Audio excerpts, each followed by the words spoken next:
గౌరవనీయులు సత్యవేడు శాసనములు శ్రీ కోనేటి ఆదిమూలం గారికి, గౌరవనీయులు సూలూరుపేట శాసనసభ్యులు నెలవల్లి జయశ్రీ గారికి, యావత్ సూలూరుపేట బియ్యనికండ్రిగా మన్నానపల్లూరు ప్రజల విజ్ఞప్తి ఏంటంటే, ఇది సూలూరుపేట బియ్యనికండ్రిగా ప్రధాన రహదారి.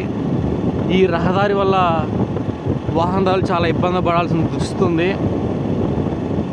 ఆల్రెడీ శ్రీ కోనేటి ఆదిమూలం దగ్గరికి 2019, 2024 సమయంలో 3 సార్లు ఈ సమస్యని వినియోగించుకోవడం జరిగింది. కానీ ఎటువంటి చొరవ చూపలేదు.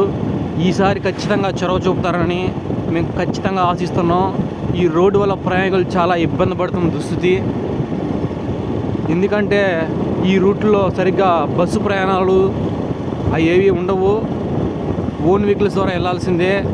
ఇవన్నీ సమస్యలు ఇద్దరు శాసనసభ్యులు అర్థం చేసుకుంటారని ఆశిస్తూ ఈ టర్మ్లో ఈ రోడ్డు సమస్యను పరిష్కరిస్తారని, దానివల్ల చాలామందికి మంచి జరుగుతుందని ఆశిస్తున్నాం. ధన్యవాదాలు.